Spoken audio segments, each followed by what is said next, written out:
بسم اللہ الرحمن الرحیم۔ السلام علیکم۔ پروگرام علم و حکمت میں خوش آمدید۔ میں ہوں محمد حسن الیاس۔ ناظرین کرام، ہم نے گزشتہ پروگرام میں نبوت پر ایمان کے حوالے سے قرآن مجید کے مختلف اجزاء کا مطالعہ کیا تھا، اور یہ بھی بات بیان کی تھی کہ اللہ پر ایمان ہو، پیغمبروں پر ایمان ہو، فرشتوں پر ایمان ہو، کتابوں پر ایمان ہو، دین کے جو بنیادی عقائد ہیں، اس حوالے سے قرآن مجید میں جہاں جہاں جو بھی بات بیان ہوتی ہے، غامدی صاحب سے انشاءاللہ اس کی توضیح طلب کریں گے، اور ان کی تفسیر کے اندر جو چیزیں زیر بحث ہیں ان کو بھی پڑھ کر سمجھنے کی کوشش کریں گے۔ اسی سلسلے کو لے کر حاضر خدمت ہیں۔ آغاز کرتے ہیں اس سابق ہمارے ساتھ تشریف فرمائیں جناب جاوید احمد غامدی صاحب۔ السلام علیکم غامدی صاحب۔ وعلیکم السلام۔ ہم سب بہت شکریہ آپ کے وقت کا۔ ہم سب خدا پر ایمان کے حوالے سے کچھ آیات میں نے آپ کی خدمت میں رکھی تھیں۔ عہد الست، اللہ تعالیٰ نے انسانوں کو دنیا میں بھیجنے سے پہلے جو عہد و میثاق کیا تھا وہ بھی زیر بحث آیا۔ ایک اور آیت ہے سورہ نور کی، بہت ہی شاندار آیت ہے، جس طریقے سے اس میں اللہ تعالیٰ نے تمثیل کی صورت میں اپنے اوپر ایمان اور اس ایمان کے نتائج کو بیان کیا ہے، غام صاحب کی خدمت میں رکھیں گے۔ آغاز کرتے ہیں۔ ارشاد فرمایا، اللہ زمین و آسمان کی روشنی ہے، انسان کے دل میں اس کی اس روشنی کی مثال ایسی ہے جیسے ایک تاک جس میں ایک چراغ ہے، چراغ شیشے کے اندر ہے، شیشہ ایسے ہے جیسے ایک چمکتا ہوا تارا۔ وہ زیتون کیسے شاداب درخت کے تیل سے روشن کیا جاتا ہے جو نہ شرقی ہے نہ غربی، اس کا تیل ایسا شفاف ہے کہ گویا آگ کے چھوئے بغیر ہی بھڑک اٹھے۔ روشنی کے اوپر روشنی، اللہ جس کو چاہتا ہے اپنی اس روشنی کی ہدایت بخشتا ہے۔ اللہ یہ تمثیل لوگوں کی رہنمائی کے لیے بیان فرماتا ہے، اور اللہ ہر چیز سے واقف ہے۔ غامدی صاحب نے اپنی تفسیر البیان میں اس آیات کی جو بالکل ابتدائی باتیں بیان ہوئی ہیں ان کی توضیح میں لکھا ہے، اور اپنے استاد مولانا امین حسن اصلاحی کی تفسیر کا ایک اقتباس نقل کرتے ہوئے فرماتے ہیں، یہ آسمان و زمین میں بلکہ پوری کائنات اس شخص کے لیے ایک عالم ظلمات اور اندھیر نگری ہے جو خدا کو نہیں مانتا یا مانتا ہے لیکن خدا کی صفات اور اس کے مقتضیات کو تسلیم نہیں کرتا۔ ایسا شخص نہ یہ جان سکتا ہے کہ دنیا کہاں سے آئی ہے، اور نہ یہ جان سکتا ہے کہ اس کے وجود میں آنے کی غایت اور مقصد کیا ہے۔ وہ خود اپنے متعلق بھی یہ فیصلہ نہیں کر سکتا کہ اس کا مقصد وجود کیا ہے۔ وہ اس دنیا میں مطلق العنان اور شتر بے مہار ہے یا پابند و محکوم، وہ مسئول ہے یا غیر مسئول، اس کے لیے کیا خیر ہے کیا شر، اسے ظلم کی روش اختیار کرنی چاہیے یا عدل کی، اسے مجرد اپنے مفادات اور خواہشوں کی پیروی کرنی چاہیے یا ان سے کسی بالاتر نصب العین کی۔ ان سوالوں کے صحیح جواب پر ہی صحیح اور کامیاب زندگی کا انحصار ہے، لیکن جو شخص خدا کو نہیں مانتا وہ ان سوالوں کا صحیح حل بھی نہیں پا سکتا۔ وہ اندھیرے میں اندھے بھینسے کی طرح بھٹکتا پھرتا ہے اور بالآخر ایک دن کار ہلاکت میں گر کر اپنے کیفر کردار تک پہنچ جاتا ہے۔ البتہ جو شخص خدا کو اس کی صحیح صفات کے ساتھ مانتا ہے وہ اس کائنات کا سرا بھی پا جاتا ہے اور اس کا انجام بھی اس پر واضح ہو جاتا ہے۔ اس پر ان تمام سوالوں کے جواب بھی روشن ہو جاتے ہیں جن کو خدا کا نہ ماننے والا کبھی حل نہیں کر سکتا۔ اس وجہ سے یہ دنیا اس کے لیے اندھیر نگری نہیں رہتی، بلکہ ایمان کے نور سے اس کے لیے اس کی ہر چیز جگمگا اٹھتی ہے اور اس کا ہر پہلو اس پر روشن ہو جاتا ہے۔ وہ جو بھی قدم اٹھاتا ہے پورے دن کی روشنی میں اٹھاتا ہے، اور جس سمت میں بھی چلتا ہے خدا کے ایمان کا نور اس کی رہنمائی کرتا ہے۔ یہی حقیقت اس ٹکڑے میں واضح کی گئی ہے کہ اس زمین و آسمان کا نور اللہ ہے، اور جس کے پاس یہ نور ہے وہ روشنی میں اور صراط مستقیم پر ہے، اور جو اس نور سے محروم ہوا وہ عالم ظلمات میں بھٹک رہا ہے۔ ہم سب قرآن مجید کی آیت میں ایک لفظ آیا، اللہ ہی زمین و آسمان کا نور ہے۔ مولانا امین حسن اصلاحی نے اس کی توضیح فرمائی، دین کی پوری حقیقت، کائنات کے سب سے بڑے سوال کہ اصل کیا ہے، یہ میں کہاں سے آیا ہوں، کہاں جانا ہے، کون ہے جس کے ہاتھ میں یہ سب کی سب کائنات کی عنان ہے، ایک جملے کے اندر قرآن نے سمیٹ کے بیان کر دی۔ اس میں کوئی شک نہیں ہے، اس دنیا میں انسان اگر اس حقیقت کو پالے کہ میرا خالق ہے، میرا خالق ایک علیم و حکیم ہستی ہے، میں اس ہستی کے سامنے جواب دہ ہوں، مجھے اس سے ملاقات کا شرف حاصل ہوگا، میری یہ زندگی میری موت پر ختم نہیں ہونی، تو پھر ہر سوال کا جواب مل گیا۔ اس میں یہ بحث تو ہو سکتی ہے کہ یہ جواب صحیح ہے یا غلط، الہاد بھی اس پر اپنا مقدمہ پیش کرنے کا حق رکھتا ہے، لیکن جب یہ جواب مل جاتا ہے تو ہمارا کوئی سوال تشنہ جواب نہیں رہتا، یعنی ہمارا مقصد کیا ہے بالکل واضح ہو جاتا ہے۔ ہم ایسے بنے ہوئے ہیں، قدرت کا ایک شاہکار ہے، ہم میں علم و حکمت کا ظہور ہوا ہے، اور یہ علم و حکمت کا ظہور یا معنویت کا ظہور بڑا غیر معمولی ہے، یہ گرفت میں نہیں آتا۔ خود ملحدین اس بات کا اعتراف کرتے ہیں کہ انسان کو اگر دیکھا جائے تو یہ اتنی پیچیدہ مشین ہے کہ سوچا بھی نہیں جا سکتا کہ اس کو کوئی شخص بیٹھ کے بنا سکتا ہے۔ تو یہ جو صورتحال ہے یہ سوالات پیدا کرتی ہے۔ یہ سوالات جتنے بھی ہو سکتے ہیں، ہماری خلقت کے بارے میں سوالات، ہمارے وجود کے بارے میں سوالات، ہمارے گرد و پیش کی کائنات کے بارے میں سوالات، ہم کہاں سے آئے ہیں، ہم کہاں جائیں ہیں، اس نوعیت کے سب سوالات، ان کا ایک واضح منطقی جواب مل جاتا ہے۔ پھر یہ جواب ہی نہیں ملتا بلکہ اس سے ایک پورا نظام فکر وجود میں آتا ہے، جس کے کچھ اصول ہیں، کچھ مبادی ہیں، اس کے کچھ فروع ہیں، اور پھر وہ اصول اور فروع اس طرح ایک دوسرے سے متعلق ہو جاتے ہیں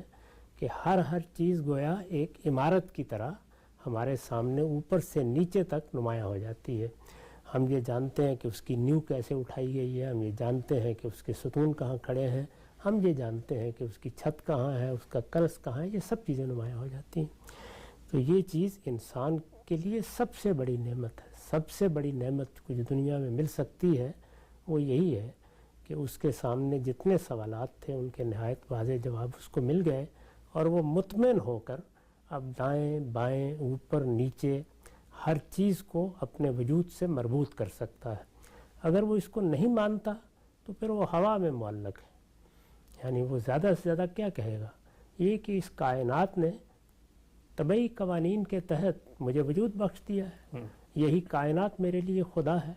لیکن یہ جتنے سوالات ہیں وہ سب کے سب پھر لا ینحل ہے۔ پھر تو یہی ماننا پڑے گا کہ ایک بے روح کارخانہ ہے جو قائم ہے، وہ خودکار طریقے سے چیزیں پیدا کرتا چلا جا رہا ہے، نہ اس میں کوئی مقصد ہے، نہ اس کی کوئی غایت ہے، نہ اس کی کوئی ابتدا ہے، نہ اس کی کوئی انتہا ہے، نہ اس دنیا میں جو سوالات پیدا ہوتے ہیں ان کے کسی جواب کا کوئی مرحلہ ہے، نہ میرے اندر جو حادثہ اخلاقی رکھا گیا ہے وہ نتیجہ خیز ہونا ہے، نہ میری عقلی ترک تازیوں کی کوئی آخری حد ہے۔ یہ ایک مہلت ہے، جس طرح سے ایک پھول کھلتا ہے، اپنی بہار دکھاتا ہے، ختم ہو جاتا ہے، میں بھی اسی طرح ختم ہو جاؤں گا۔ تو پھر ان سب سوالوں سے آنکھیں بند کر کے اپنے آپ کو مطمئن کرنا پڑتا ہے، اس کے سوا کوئی چارہ نہیں ہوتا۔ ٹھیک۔ اچھا غام صاحب، جو آپ نے بات فرمائی کہ ان سب سوالوں سے اپنے آپ کو مطمئن کر کے آنکھیں بند کر کے ہمیں وقت گزارنا پڑتا دنیا میں، وہ پوری کی پوری ایک ہولسٹک پکچر نہیں بنتی جس میں آپ دنیا کے اندر جو کچھ ہو رہا ہے اس کی کوئی توجہ کر سکیں۔ لیکن ہم صاحب آنکھیں بند کر کے بھی تو دنیا میں نہیں جا سکتا کہ یہاں پر جو عالم و معاصی ہیں، جتنا ظلم اور ستم ہے، جتنی ناہمواریاں ہیں، جتنی بے انصافیاں ہیں، اس سب میں بھی اگر آنکھیں آدمی بند بھی کر لے سب چیزوں سے، تب بھی وہ تو حصہ ہے معاشرے کا، تو اس کو تو کوئی بات سمجھ میں نہیں آئے گی کہ میں دنیا میں جی کیوں رہا ہوں۔ نہیں، بند کر سکتا ہے، بشرطے کہ انسان کی حیثیت سے جو شرف اس کو حاصل ہوا ہے وہ اس سے دستبردار ہو جائے۔ جانوروں کی سطح پر اگر آدمی زندگی بسر کرنے کا فیصلہ کر لے تو پھر ٹھیک ہے، یعنی جانور کیسی زندگی بسر کرتے ہیں، وہ اپنے جبلی تقاضوں کو پورا کرتے ہیں، اس میں خوش رہتے ہیں، جو حوادث و خطرات انہیں لاحق ہوتے ہیں ان کا مقابلہ کرتے ہیں، جب تک کر سکتے ہیں کرتے ہیں، جب ناکام ہو جاتے ہیں تو زمین کا رزق بن جاتے ہیں، اور وہ کوئی چیز اگر ایجاد کرتے ہیں، اپنے لیے کوئی گھونسلہ ہی بناتے ہیں، تو وہ بھی در حقیقت ایک دائرے میں خدمت انجام دینے کا کام ہے۔ یہ دیکھا ہوگا کہ جیسے ان کے بچے بڑے ہو جاتے ہیں تو انہیں اس کے ساتھ کوئی تعلق ہی نہیں ہوتا، لیکن ہم انسانوں کو اللہ تعالیٰ نے عقل سے نوازا ہے، ہماری وابستگیاں ایک دن میں ختم نہیں ہوتی، ہم اولاد پیدا کر کے اس کی پرورش کر کے اس کو الیک سلیک نہیں کر سکتے، ہمارے اندر رشتوں کا شعور احساس ہے، ہمارے اندر حادثہ اخلاقی ہے، ہمارے اندر حصے جمالیات ہے، ہمارے اندر اپنی ابدیت کی شدید طلب ہے، ہم چیزوں کے شعوری نتائج کے بغیر اپنے آپ کو باقی نہیں رکھ سکتے۔ تو پھر یہ ہوگا کہ جب آنکھیں بند کی جائیں گی تو اپنے اس پورے وجود کی بھی نفی کر دینی پڑے گی۔ اس کی نفی کر کے کوئی شخص بھی جینا چاہتا ہے تو وہ جانوروں کی سطح پر جیے گا۔ اسی کو قرآن مجید نے اس تمثیل میں بیان کیا ہے کہ اولئک کالانعام،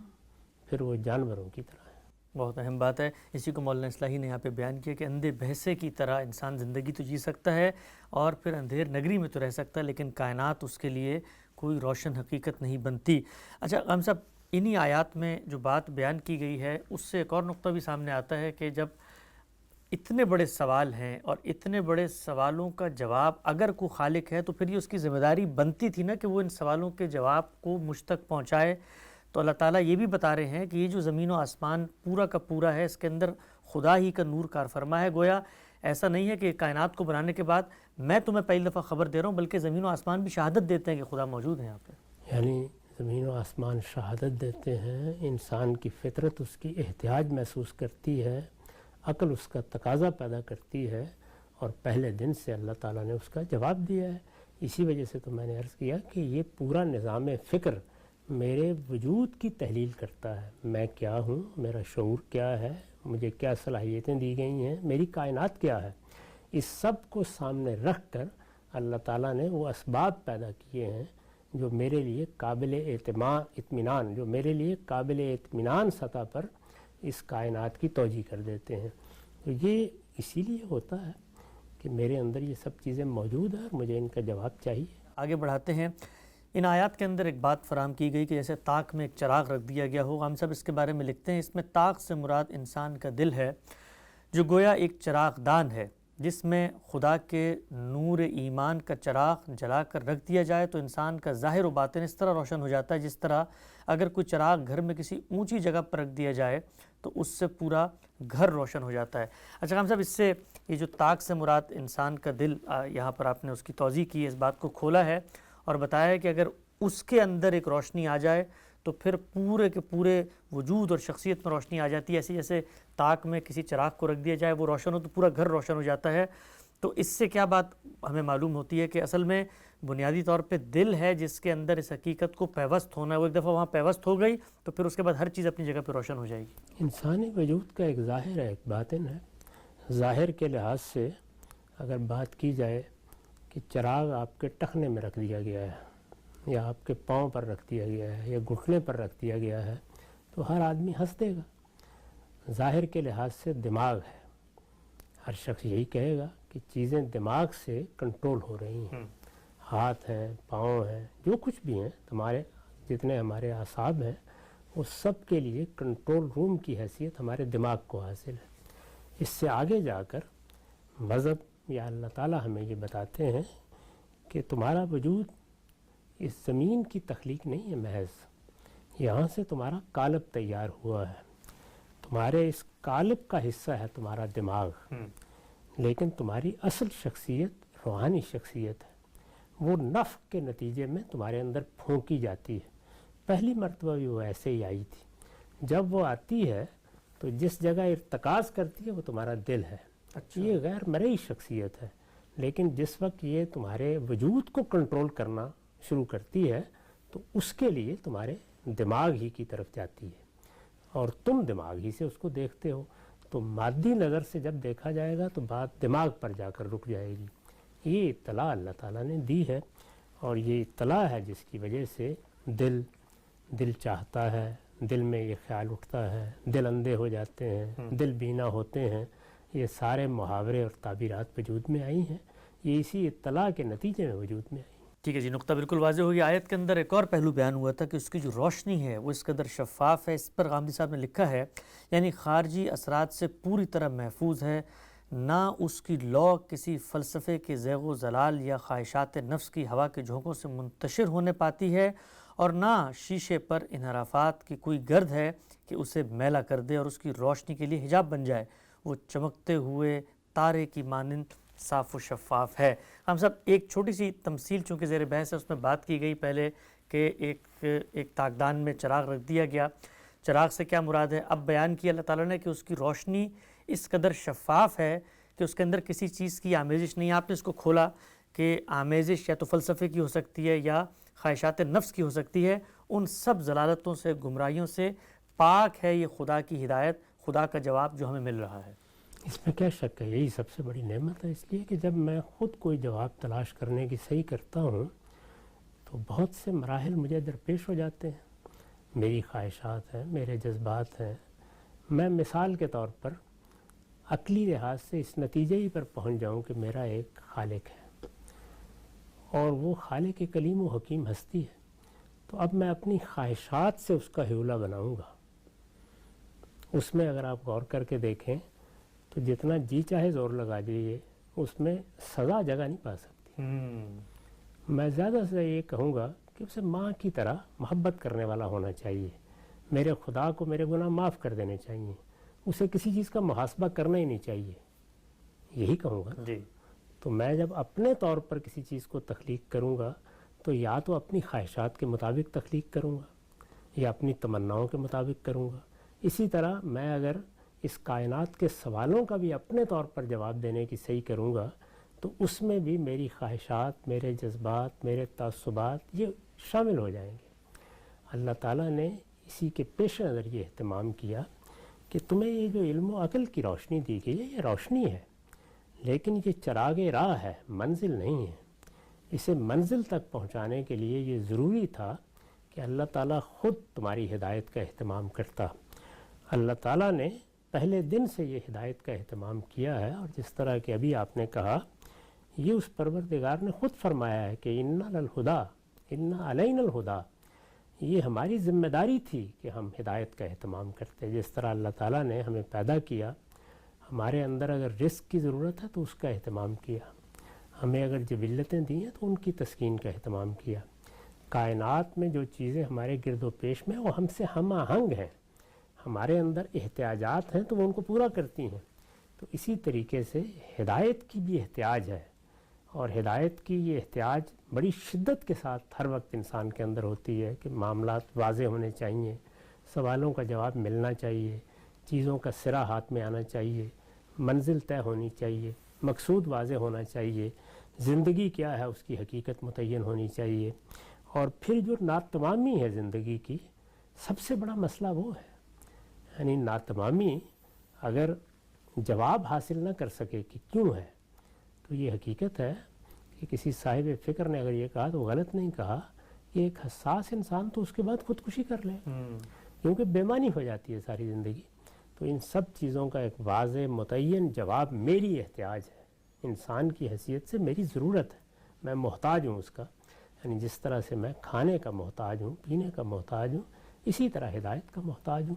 اللہ تعالیٰ نے میری یہ ضرورت پوری کی ہے، اور یہ کہہ کر پوری کی ہے کہ انا علینا للہدا، ہم پر ذمہ داری تھی اور ہم نے یہ ذمہ داری ادا کی. ٹھیک، نقطہ بالکل واضح ہوا. اچھا ہم صاحب، ایک ابھی آپ نے جملہ فرمایا کہ انسان، جس طرح اس کی تفسیر میں بھی آپ نے کہا کہ اپنی خواہشات، اپنی تمنا، اپنی آرزو کے تحت اگر کسی ہدایت کو حاصل کرتا تو اس کے اندر آمیزش ہوتی، اس کے اندر گمراہی ہوتی، اس کے اندر ان سب چیزوں کو شامل کر دیا جاتا. ہم نے یہ دیکھا کہ انسان نے یہ کام کیا ہے صوفیانہ مذاہب کے اندر، خدا کے وجود کے حوالے سے، خدا کی ذات کے حوالے سے، خدا کے تصورات کے حوالے سے خود سے بہت ساری چیزوں کو انسان نے طے کیا. تو جب طے کیا تو اس سے وہ تمام ضلالتیں، گمراہیاں، خرابیاں وہاں پر پیدا ہو گئی نتیجے میں. ایسا ہی ہوتا ہے، آپ کسی چیز کا مطالعہ کر لیں، فلسفے کا مطالعہ کر لیں، وہ بھی تو ایک عقلی صحیح ہے اور بہت مخلصانہ طریقے سے لوگوں نے کی ہے. یونان کی پوری تاریخ پڑھیں، اس کے بعد مغرب میں فلسفے کا ارتقاء جیسے ہوا، خود ہمارے ہاں جو فلسفی پیدا ہوئے، مسلمانوں کا بھی ایک زمانہ رہا ہے جس میں فلسفے کو بڑا فروغ حاصل ہوا. اس سب کو سامنے رکھ لیں تو بالکل واضح ہو جائے گا کہ انسان اپنے طور پر جب مسئلے کو حل کرنے کی کوشش کرتا ہے تو یا تو مسئلہ حقیقت میں حل ہوتا ہی نہیں، اور یا پھر یہ ہے کہ اس کی ایک ایسی تصویر بن جاتی ہے جو نہ سوالوں کا جواب دیتی ہے، نہ ہر پہلو سے ہم آہنگ ہوتی ہے، نہ کسی واضح نتیجے پر پہنچاتی ہے. انسان اپنے لیے ایک کسر بناتا ہے اور پھر تراشیدم پرستیدم شکستم، اسی میں اس کی زندگی گزر جاتی ہے. یہی صورتحال ان لوگوں کو پیش آتی ہے جو اپنے مشاہدات کو اس کی بنیاد بناتے ہیں. انسان کے مشاہدات جس طرح کہ ہم جانتے ہیں شیطانی آمیزش سے پاک نہیں ہو سکتے. ہم سوتے ہیں، ہمیں خواب آتے ہیں، ہمیں معلوم ہے کہ اس میں ہمارا نفس کیا کردار ادا کرتا ہے، ہماری اپنی غیر شعوری حقیقتیں جو ہمارے اندر دفن ہیں وہ کیا کردار ادا کرتی ہیں، اسی طرح ہماری خواہشات اور تمنائیں کیا کردار ادا کرتی ہیں، اور پھر شیطانی قوتیں کیا کردار ادا کرتی ہیں. اس کا روزمرہ تجربہ ہوتا ہے. لیکن اللہ تعالیٰ کی طرف سے جو خود انتخاب کر کے کسی شخص کو وحی پہنچائی جاتی ہے، اسی لیے قرآن مجید اس کے بارے میں یہ کہتا ہے کہ جب وہ پہنچائی جاتی ہے تو ان تمام در اندازیوں سے اس کی حفاظت کی جاتی ہے. وہ اوپر سے آتی ہے تو لوح محفوظ سے لی جاتی ہے، وہ لوح محفوظ سے اس فرشتے کو منتقل ہوتی ہے جو اللہ تعالیٰ کے ہاں آخری درجے میں امانت دار ہے،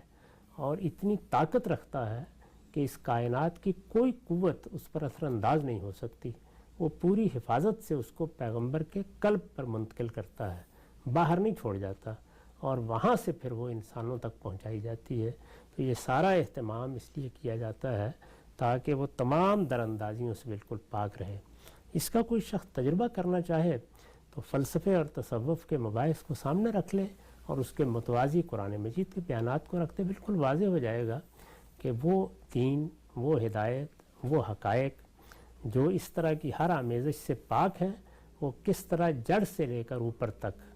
یعنی درخت کی تشبیہ اگر مستعار لی جائے تو جڑ سے اس کے برگ و بار تک ایک ایک چیز کو مربوط کر دیتے. ٹھیک. اچھا غم صاحب, یہ بات تو بالکل واضح ہے کہ جو اللہ کی ہدایت ہے وہ اتنی شفاف ہے کہ اس کے اندر کسی چیز کی کوئی آمیزش نہیں ہے, کوئی اس کے اندر دوئی نہیں ہے, کوئی اس کے اندر تضاد نہیں ہے, کوئی اس کے اندر نقص نہیں ہے.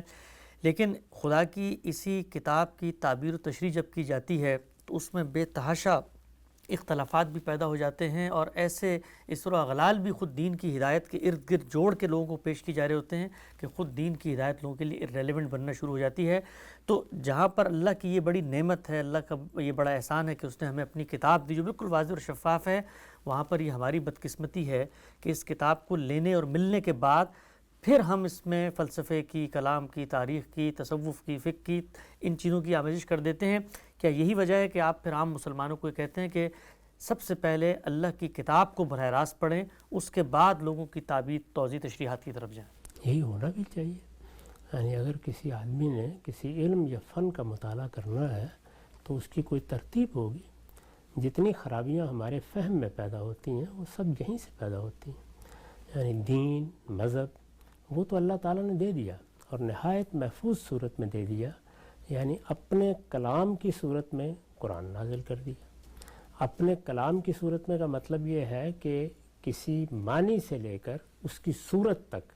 کہیں بھی انسان کی آمیزش نہیں ہوئی, انسان کے فکر کی آمیزش نہیں ہوئی. یعنی اگر مثال کے طور پر پیغمبر پر ایک خیال اتار دیا جائے اور اسے اپنے لفظوں میں بیان کریں تو اس میں بھی پھر انسان آ جائے گا. تو اللہ کا کلام خود اللہ کے الفاظ میں اور محفوظ صورت میں ہمیں دے دیا گیا. بہت بڑی نعمت اللہ تعالیٰ کی ہمارے پاس موجود ہے. اس کے بعد جو چیزیں خود اس کے امتثال امر میں اسی کا جز بنا کر اللہ کے پیغمبر نے سنت کی حیثیت سے جاری کی, وہ اجماع اور تواتر کے ساتھ منتقل ہو گئیں, ان کے بارے میں کوئی ادنا تردد پیدا نہیں ہوتا. تو یہ سب کیوں کیا گیا؟ اسی لیے کیا گیا تاکہ انسانی فکر کی آمیزش نہ ہونے پائے. لیکن انسان ہے, وہ یہ کام کرے گا, وہ اپنے تعصبات سے جان نہیں چھڑا پاتا. گرد و پیش میں جو چیزیں اس کو نظر آتی ہیں ان سے متاثر ہوتا ہے. اس کی آنکھیں بہت سی چیزوں کو جب طلوع ہوتے دیکھتی ہیں تو ان سے چکا چوند ہو جاتی ہیں, خیرہ ہو جاتی ہیں. وہ جذبات میں مبتلا ہو جاتا ہے, اپنی خواہشات کا اسیر ہو کر خود اپنے لیے کچھ تصورات قائم کرنا شروع کر دیتا ہے. یہ ساری چیزیں اس کا دامن پکڑتی ہیں اور اس کو الجھا لیتی ہیں. اسی وجہ سے یہ ضرورت ہوتی ہے کہ اپنے آپ کو ان سب چیزوں سے الگ کر کے یہ سب چیزیں دروازے پر چھوڑ کر قرآن کی بارگاہ میں حاضر ہوں. اس کے لیے ہم اصرار کرتے ہیں کہ سب سے پہلے اللہ کی کتاب کو براہ راست پڑھنا چاہیے. اللہ کی کتاب کو جب براہ راست پڑھا جائے گا تو سوالات پیدا ہوں گے, بعض چیزوں کو سمجھنے کی ضرورت پیش آئے گی. جس وقت وہ ضرورت پیش آئے تو ظاہر ہے ہر انسان کو اس کے لحاظ سے پیش آئے گی. یعنی ایک شخص کو اللہ تعالیٰ نے غیر معمولی علمی اور ادبی ذوق دیا ہے, اس کی مشکلات اور ہوں گی. ایک شخص تذکیر کے پہلو سے چیزوں کو دیکھتا ہے, یہی اس کی صلاحیت ہے, اس کی مشکلات اور ہوں گی. ایک شخص کسی چیز کو نتائج و عواقب کے لحاظ سے اپنی ذات سے متعلق کرتا ہے, اس کی مشکلات اور ہوں گی. تو ہر شخص اپنی مشکلات خود متعین کرے, اور جب وہ اپنی مشکلات خود متعین کرے گا تو پھر اس کو یہ چاہیے کہ وہ بڑے اہل علم نے قرآن مجید پر جو کام کیا ہے اس کی طرف رجوع کرے. یعنی اب وہ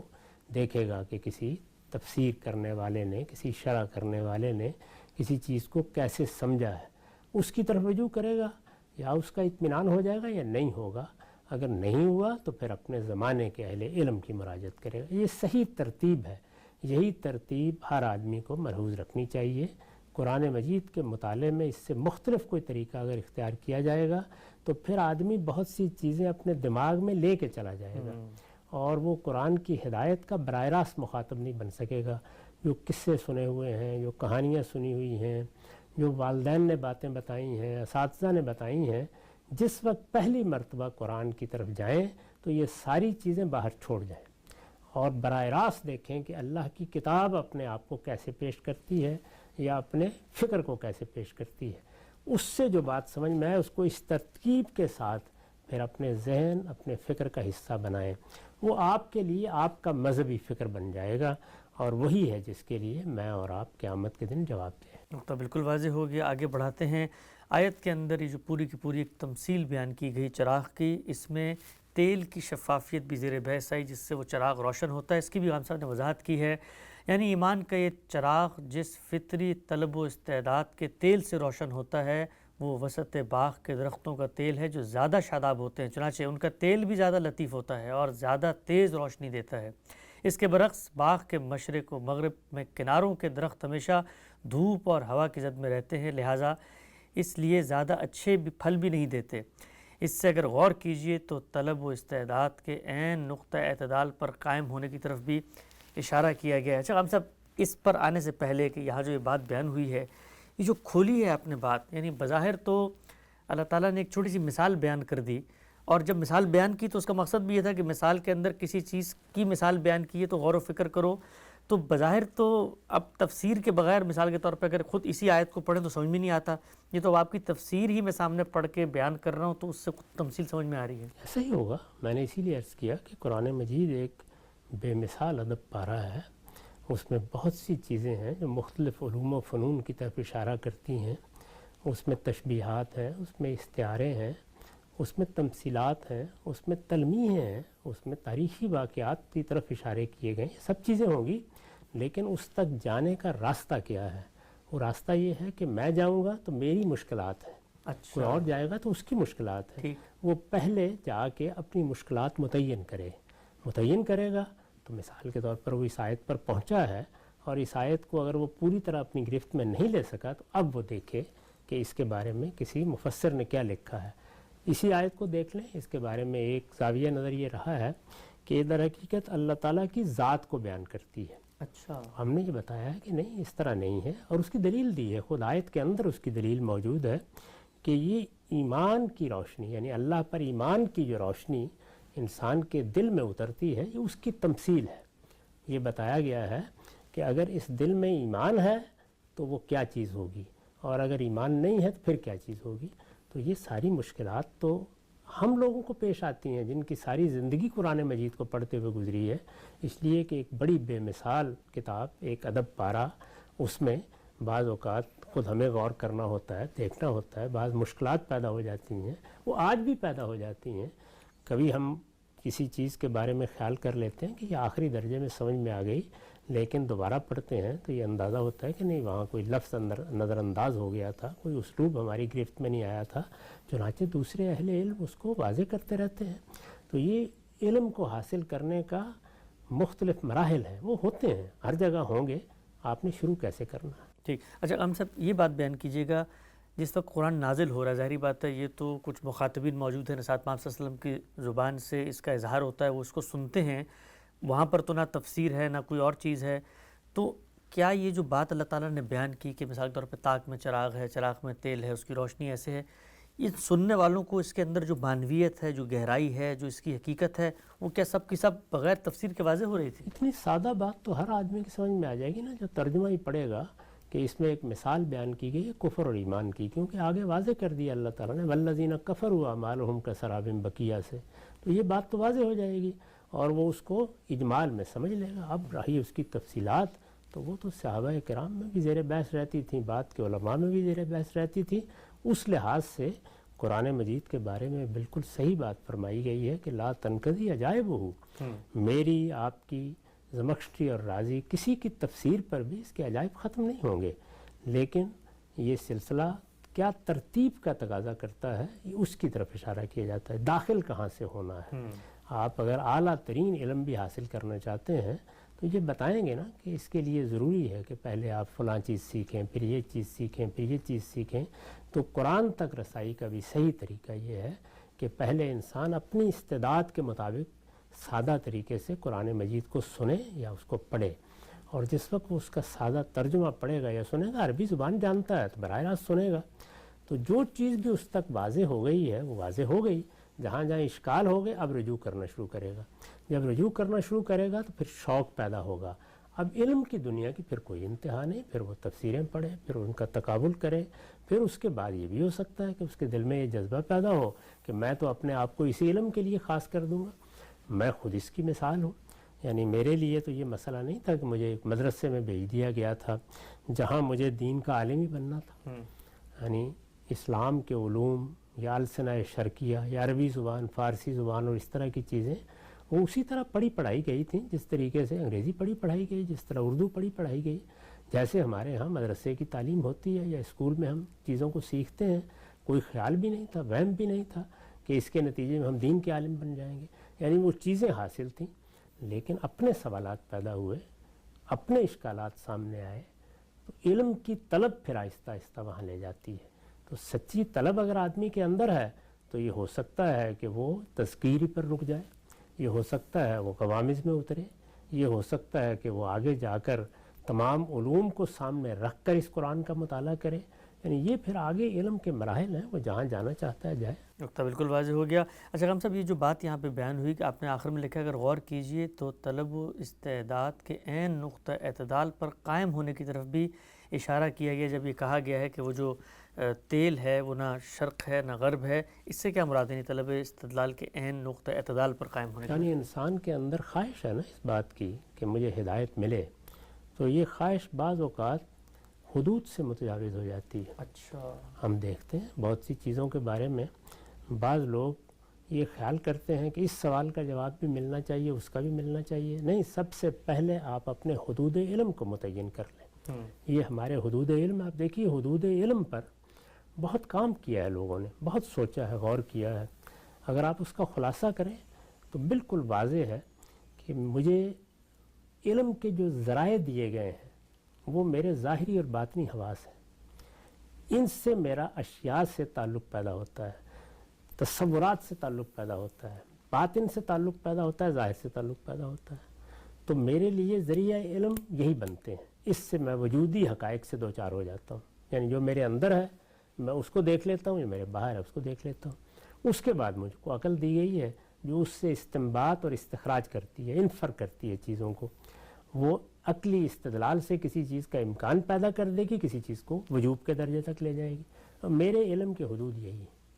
یعنی ساری سائنس کی تحلیل کریں تو یہی ہے، سارے فلسفے کی تحلیل کریں تو یہی ہے، تو اس میں انسان اگر اس حد پہ، یعنی اس حد کو اچھی طرح سمجھ کر اس حد پر رک جائے تو وہ ٹھیک اعتدال کے نقطے پر آ جاتا ہے، لیکن دونوں طرح کی انتہائیں پیدا ہو جاتی ہیں، بعض لوگ اتنے علم کو حاصل کرنے کے لیے بھی تیار نہیں ہوتے ہیں، آنکھیں بھی بند کر لیتے ہیں، کان بھی بند کر لیتے ہیں، باطنی حواس کے آگے بھی پردے لٹکا لیتے ہیں، تو وہ علم سے محروم ہو جاتے ہیں، اور بعض لوگ کیا کرتے ہیں، وہ ان حدود سے آگے بڑھ کر بعض چیزوں کو گرفت میں لینے کی کوشش کرتے ہیں، تو مجھے سب سے پہلے یہ جاننا چاہیے کہ میرے حدود علم کیا ہیں، اور مجھے فطرت میں کتنی استعداد دی گئی ہے، اپنی اس استعداد کو میں بڑھا بھی سکتا ہوں، لیکن اس کے بڑھانے کے بھی حدود ہیں، تو ان کے اندر رہ کر میں چیزوں کو سمجھتا اور جانتا ہوں، تو یہ فطری طلب میرے اندر جو پیدا ہوتی ہے وہ حدود آشنا ہو جاتی ہے، پھر اللہ تعالیٰ ہدایت عطا فرماتے ہیں۔ نقطہ بالکل واضح ہو گیا۔ یہ جو اللہ تعالیٰ استعداد دیتے ہیں یہ کس قدر قوی ہوتی ہے، چراغ کی تمثیل میں آگ بھڑکنے کو تیار، اس کی وضاحت کی غامدی صاحب نے کہ مدعا یہ ہے کہ قبول حق کی یہ استعداد اس قدر قوی ہے کہ گویا بےتاب ہو رہی ہے کہ حق کب اس کے سامنے آئے اور بغیر کسی تردد اور تاخیر کے اس کو قبول کر لے۔ اس کے بعد بتایا تھا اسی تمثیل میں کہ نور علی نور، اس سے کیا مراد ہے؟ ہم سب لکھتے ہیں یعنی فطرت کی روشنی پر ایمان کی روشنی جو انسان کے پورے وجود کو نور علی نور بنا دیتی ہے۔ ہم سب یہ جو فرمایا تھا اللہ تعالیٰ نے کہ جب یہ ہو جاتا ہے تو یہ نور علی نور ہے، یعنی پہلے سے بھی کچھ موجود تھا، یہ اس کے اوپر مستزاد ہے، اضافہ ہے، زائد چیز ہے، یہ عنایت کے طور پر مل گئی ہے۔ آپ نے اس کو کھولا کہ جو پہلے سے موجود تھی وہ تو فطرت میں اللہ تعالیٰ کے ہونے کی نور ہدایت موجود تھی۔ اس میں کیا شک ہے، فطرت میں جو ہدایت موجود ہے وہی سوالات پیدا کرتی ہے، وہی مطالعے پر آمادہ کرتی ہے، وہی جو وجودی حقائق مجھے میسر ہیں ان سے ربط پیدا کرتی ہے اور پھر سوالات اٹھاتی ہے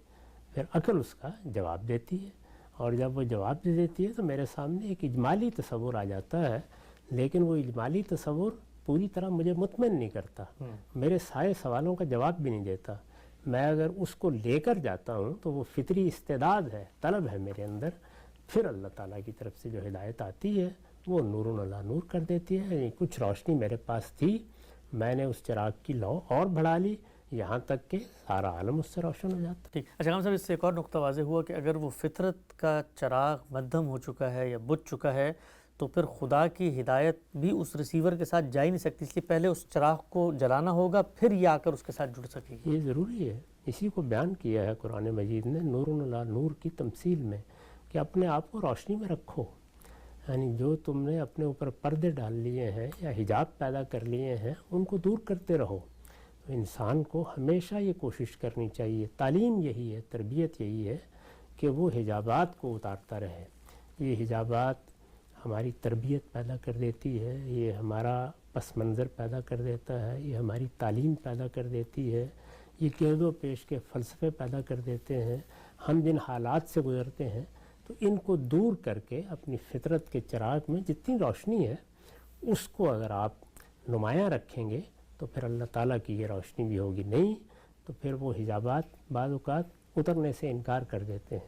اسی کو اللہ تعالیٰ نے پھر بیان کیا ہے کہ جب کوئی آدمی اپنی فطرت کے نور کی قدر نہیں کرتا تو اللہ تعالیٰ کی روشنی سے بھی محروم ہو جاتا ہے۔ اللہ تعالیٰ کی دی ہوئی روشنی انہی کو ملتی ہے جو فطرت میں جو روشنی دی گئی ہے اس کے قدر افزائی کرتے ہیں۔ ٹھیک، نقطہ بالکل واضح ہوا۔ چاہم صاحب، اسی کو روایت میں ایک جگہ رسول اللہ نے بھی بیان کیا کہ جو لوگ ایمان لائے ہیں اصل میں وہ وہی تھے جو جاہلیت میں بھی خیرکم فی الجاہلیہ خیرکم فی الاسلام، یعنی پہلے بھی اصل میں نور ہدایت پہ تھے، اگرچہ نور کے اوپر والا جو نور ہے اللہ کی جو ہدایت ہے وہ نہیں مل سکی تھی، لیکن فطرت کا نور ان میں تھا، تبھی انہوں نے اسلام کو قبول کیا۔ اسی لیے جو لوگ ابتدا میں اسلام کی طرف آئے ان سب کو اگر آپ دیکھیں تو یہ معلوم ہوگا کہ وہ اپنے معاشرے کے خیار الناس ہیں، یعنی وہ اخلاقی لحاظ سے بہت مضبوط اور محکم شخصیتوں کے حامل ہیں، جو ان کی سوسائٹی کی اچھی روایات ہیں ان کو اپنائے ہوئے ہیں، خیر اور صلاح کے جذبات سوسائٹی کے لیے رکھتے ہیں۔ اللہ نے جو ہدایت فطرت میں دی ہے اس کا بہترین نمونہ ہے۔ چنانچہ اگر دیکھیے تو خود رسالت مآب صلی اللہ علیہ وسلم کے بارے میں سیدہ خدیجہ نے کس طرح خراج تحسین پیش کیا۔ جب اپنے تردد کا اظہار کیا اپنے پہلے تجربے کے بعد تو انہوں نے یہی کہا کہ آپ تو بیواؤں کے سر پر ہاتھ رکھتے ہیں، آپ مسکینوں کی مدد کرتے ہیں، آپ یتیموں کا ماوا ہیں، اللہ تعالیٰ آپ کو کبھی ضائع نہیں کرے گا۔ تو اس سے معلوم ہوا کہ انسان کی فطرت کا جو خیر ہے وہ ظہور پذیر ہو چکا ہے۔ سیدنا صدیق کے بارے میں ہم یہ جانتے ہیں، سیدنا عمر کے بارے میں جانتے ہیں، یعنی انسان کے اندر بعض خوبیاں ہوتی ہیں، جو کچھ اللہ نے اس کو فطرت میں خوبیاں دی ہیں ان کی حفاظت کرتا ہے، جو ان کی حفاظت کرتے ہیں انہی کو پھر اللہ کی روشنی بھی حاصل ہوتی ہے۔ تو بالکل واضح ہو گیا، آیت کے آخر میں بات بیان ہوئی ہے کہ اللہ اس روشنی کے ذریعے جس کو چاہتا ہے ہدایت دیتا ہے، توفیق ارزانی ہوتی ہے۔ اس کی بھی غام صاحب نے توضیح کی ہے، لکھا ہے کہ مطلب یہ ہے کہ خدا جب قبول حق کی یہ استعداد کسی شخص میں دیکھتا ہے تو اسے توفیق دیتا ہے کہ وہ دعوت حق پر لبیک کہے اور ایمان کی روشنی سے اپنا سینہ منور کر لے۔ یہ توفیق جس قانون کے مطابق ملتی ہے وہ قرآن میں جگہ جگہ بیان ہوا ہے کہ خدا اپنی توفیق کے مزید سے انہی کو نوازتا ہے جو پہلے سے بخشی ہوئی توفیق کی قدر کرتے ہیں۔ میں پروگرام کے آخر میں چاہوں گا کہ جن آیات کی ہم نے غامدی صاحب سے توضیح تشریح طلب کی ان کو ایک دفعہ پھر پڑھ لوں۔ ارشاد فرمایا، اللہ زمین و آسمان کی روشنی ہے، انسان کے دل میں اس کی اس روشنی کی مثال ایسی ہے جیسے ایک تاک میں ایک چراغ ہے، چراغ شیشے کے اندر ہے، شیشہ ایسے ہے جیسے ایک چمکتا ہوا تارا۔ وہ زیتون کیسے شاداب درخت کے تیل سے روشن کیا جاتا ہے جو نہ شرقی ہے نہ غربی، اس کا تیل ایسا شفاف ہے کہ گویا آگ کے چھوئے بغیر ہی بھڑک اٹھے۔ روشنی کے اوپر روشنی، اللہ جس کو چاہتا ہے اپنی اس روشنی کی ہدایت بخشتا ہے۔ اللہ یہ تمثیلیں لوگوں کی رہنمائی کے لیے بیان فرماتا ہے اور اللہ ہر چیز سے واقف ہے۔ پروگرام کا وقت یہاں پہ ختم ہوتا ہے، دوبارہ حاضر خدمت ہوں گے، اب تک آپ کا بہت شکریہ۔